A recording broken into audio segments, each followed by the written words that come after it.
Right action is better than knowledge, but in order to do what is right, we must know what is right. Just kidding. Let's pick fights with all our neighbors. What are they gonna do against the holy Roman Emperor? But first, we must become the Empire, in all its glory and pomps. And for that, we have a few 8th century quests to fulfill, like bringing our homeboy Charlemagne to meet the Popus, and find some scripture nerds. After that, we have two options, either total domination of the region, or building the Aachen Cathedral, what we'll probably do since it's quicker and this is a speedrun in quotation marks. And we start in this beautiful feudal age Aachen with just a few buildings and the will of God guiding us towards our birthright.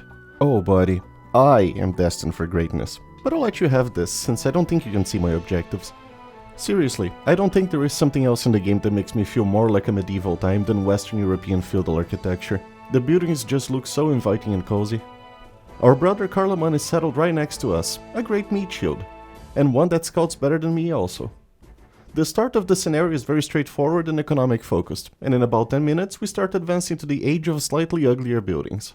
Despite Carloman doing his scouting, I start mine as well, as finding the scholars is a bitch and a half in the scenario, and it took me over an hour to find it the first time I played it. But our little village grows with more vineyards being planted. Look, it's even purple like grapes. Castle Age arrives in great time, and to keep up the good momentum, I do something rarely seen before, a second town center, next to the bushes, for herbs are the friend of the physician and the pride of the cook. With some monks coming up, we start the procurement of ancient relics, like the pocket tissue of Christ lost between Carloman and us.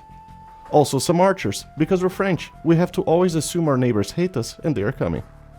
Fuck it, let's add a castle as well, cause 4 archers won't do shit against Umayyad cavalry. What did I say? Literally a minute after. Oh no, brother, hold on, let me just do this thing real quick and I'll come save you. Brother, no, what am I gonna do without my brother next to me? Okay, is he dead properly already? Alright, enough of the pretending. Need to put all his belongings to good use and try to get the most out of it. The Moron was still stuck in the feudal age. I should probably start looking for the scholars, I haven't found any of the nerds yet. Also sending Charlemagne to kiss the Pope's ring. If I wait too long, it's gonna be a drag to get there. Just to be safe, let me just upgrade some of his armor. At least we find one of the scholars on the way there just hanging around the Lombards. The same Lombards that are not the biggest fan of a Frenchman becoming the Roman Emperor. But can we really blame them? A dock is also ordered, for an overseas scholar. The Pope dumps some holy water on Charlemagne's head filled with electrolytes, because that's what emperors crave. There's so much happening right now that it's hard to keep track of what I'm doing. I know I have to find scholars, and I know there's 3 of them there. But looking for all 3 at once is enough to melt the remaining of my brain cells. Ah, the things we do to have a good time. The second scholar is found just hanging out in Aquitaine, and shortly after arriving in England, the remaining 2 scholars are found at the same time, just in time for us to properly revive the Roman Empire. With most of our side objectives done and imperial age on the way, we start the fortification of the region against the barbarian pests. Look at this, degenerates raiding my dear brother's city. Oh yeah, I forgot to have these guys in England. If the populace knew with what idiocy they were ruled, they would revolt. In 787 CE, we became the Empire again. Sadly, we are still a bit short on stone to build a cathedral. But nothing like a little market here to do some trading. Just ignore the fact I went the whole game without one. We also start upgrading our military to something slightly less garbage, and building the second line of defense against the evil forces of Saxony and Avars. And while Charlemagne is still on holiday with the Pope, the city breaks ground on its brand new cathedral. Ah, nothing like the French building the British wonder, which is also the cathedral of a German city. Luckily, historical accuracy is always thrown out of the window, and we pull a Donald Trump and wall against all sorts of illegal immigrants, regardless of origin. Damn it, I keep forgetting about the people still in England. The Saxons are not big fans of our new wonder, but cavalry beats savages with swords, also castles. But I give credit to our gendarme ancestors. Well, that can't be good. Thankfully, I incentivize my population to have loads of sex so we have heaps of villagers to support our technological advances. All according to plan so far. Soon France becomes the center of the civilized world. Ew, just you. Harte Hans, wie kennt the French win? God, you can't tell me it take this long to build a church. At least Carloman's death wasn't in vain. The poor man is getting his teeth kicked in even after in the grave. The Saxons are a bit smarter, but still sending skirmishers against cavaliers is futile. Charlemagne's hear from the Pope that we must show divine behavior against even the worst enemies, so we researched chivalry, you know, to be chivalrous. If you are wondering why the Umayyads reaching imperial age is scary, just look at the size of these camels. They can't even enter the castle. The Aachen Cathedral was finished in 805 CE, Which means we have 9 years to finish the construction, and there's only 5% left of it. Now that's how you speedrun it historically. I wonder if I have to defend it in any way against the enemies, and no, apparently not. That was a bit anticlimactic, not gonna lie. What the fuck is this bullshit? Charlemagne was in Rome since like 780. 43 minutes and 21 seconds is the final time. Du comme une biche. And quite peaceful as well, with only 74 units killed, less than 2 per minute. The Empire is back, but France is still a mess. If only someone could arrive and save the beautiful frog eaters from themselves, and the looming Viking threat. Robert was furious. So am I. Sadly, we don't have airstrikes to unite France, but we do have 5 allied neighbors, each more demanding than the other. And once again, the choice between uniting or defeating them. We're taking the diplomatic route once more, because this sounds like a lot of fun actually, and also much faster than wiping the floor with all these people. The start here is very similar to Charlemagne, another feudal French village, luckily this time not surrounded by angry people. Oh wow, look at all these writings that I won't read. My god, the screen is so polluted right now. We also start with the monk, which is just honestly a blessing, since Aquitaine asks for relics in exchange for loyalty. And there's a literal buttload of them on the map, being hunted by all factions. Fetch la vache. Quoi? Fetch la vache? The start for Robert and his buddies is nothing but rounding cows and running around looking for relics of all sorts. Jesus tripped on a branch? Fuck it, we put it on display. Jesus opened a window after Peter let it rip in one of his sermons? Fuck it, we bring the whole wall. I bet they're cousins. I have played this scenario before, and knew where the only enemies come from on the map, so we start fortifying it straight away. And keep looking for relics. Anything that Jesus touched is a go. I don't know if Jesus touched these random objects scattered around the French countryside, but it's the 10th century. People thought dragons existed and God would come back to smite them all for masturbating. I think it's fair to lie for a bit of loyalty. Castle Age is on the way as the settlement grows, and uncertainty plagues the city's southern border for foreign invasions. But Robert is not naive, and orders watchtowers all along the Loire. Ah, cool. I can just buy everyone's loyalty. That's much easier. The city magically upgrades all its buildings for 800 food and 200 gold, and we immediately order some knights to reinforce the garrison. Look at this efficiency, another town center. Not cousins this time, siblings, the pride of the Habsburgs. A weird looking ship opens fire on our towers by the river, but I have vineyards to plant, and pieces of pottery that Jesus drank from to find. We are not really French without a big fuck-off castle, so one is planned for the southern Loire Pass where the foreigners arrive from. The king also quested us with murdering Norse folk and building a castle for him in exchange for a cooler title. Just hard to do that when they're in the water, and we only have infantry. Life in the Orleans of Robert is peaceful, with most of the city's early efforts going into procreation, rounding of cows for milk production, and deforestation for the creation of more fake relics, expansion of the city.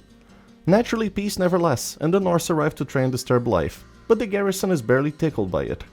And the townsfolk celebrate the beginning of Joan of Arc's neighborhood, even though she wouldn't show up for another 500 years. And fuck it, let's have another castle up here since Burgundy likes those. And a move to Imperial Age. We can't usurp the throne while still living in goddamn bungalows. I want the city to be a beacon of hope for all chain-smoking acrobats in the land. With 5 relics recovered, we start summoning Exodia, and Aquitaine is just ecstatic to see our progress. As the city grows, more stables are ordered, new neighborhoods are added to the already sprawling city, and advancements are made to the trading quarters of Robert's domain. For an extra teaspoon of clout, the king's castle is ordered in Paris, and the plans continue developing majestically.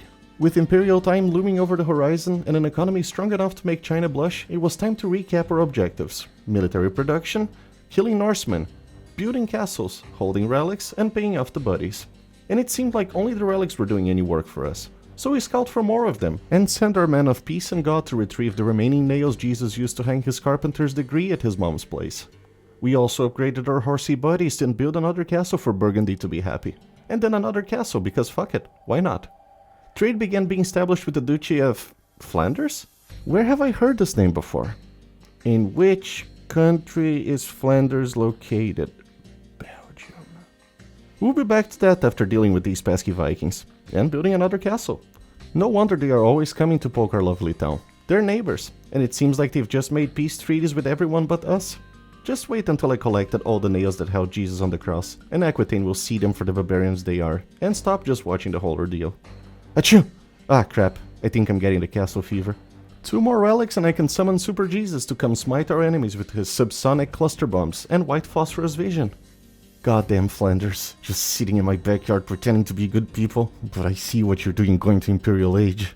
Ooh, can't wait to see how many extra chromosomes we can spot in the next royal banquet. Because ducal support was going nowhere, we start our own Lend-Lease program, and the beautiful effects are felt immediately. Definitely more progress than littering my beautiful countryside with castles for one support at a time.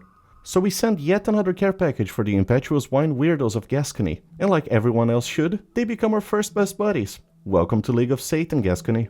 But the party is not over, and we march towards the invaders west of us, with a full pack of rock-hard throbbing paladins. The Viking settlements are about to find out what happens to people invading France. Or at least before the 19th century. I don't really have any jokes to make about castles, and Burgundy hasn't switched allegiances. Their stubbornness is commendable. As we're about to enter the center of the Norse foothold in France, Aquitaine decides our new rendition of a Catholic British museum has enough stolen artifacts, and joined the fight on our side, with a single galleon. Winning is not important, being a part of the atrocities is, and I'm proud of them for it. Because of our efforts to neuter the Norse threat, the king makes us the Count of Paris, and then Duke of Orleans after seeing the paladins play tug of war with the Norse shaman. It was out of fear, but it counts the same way. Oh look, the castles are finally paying off, and we continue raising the land and scorching the earth as Duke of Orleans is not enough. We want to be the Duke of the Franks. Because I didn't have enough reason to cede over the existence of Flanders, they also refused to cooperate.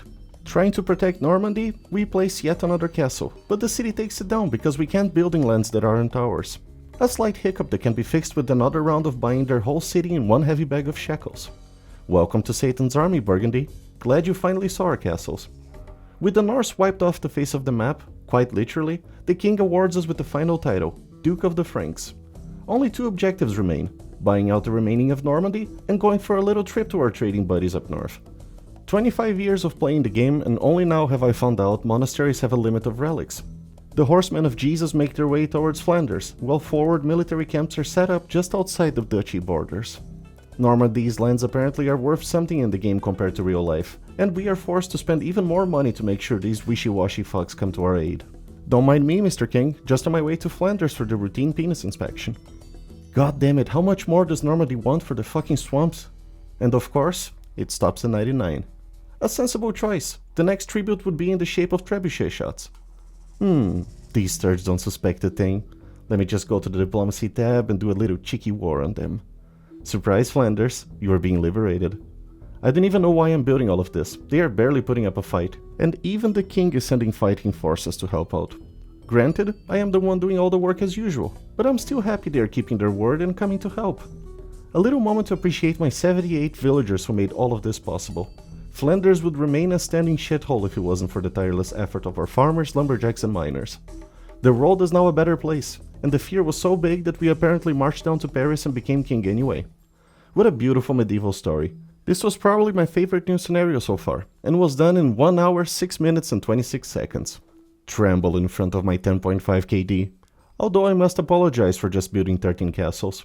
I will try to do better next time. Well, combining both French scenarios, we get 1 hour, 49 minutes and 47 seconds. Less than half of what Geiseric was, which comes to show what a behemoth that was.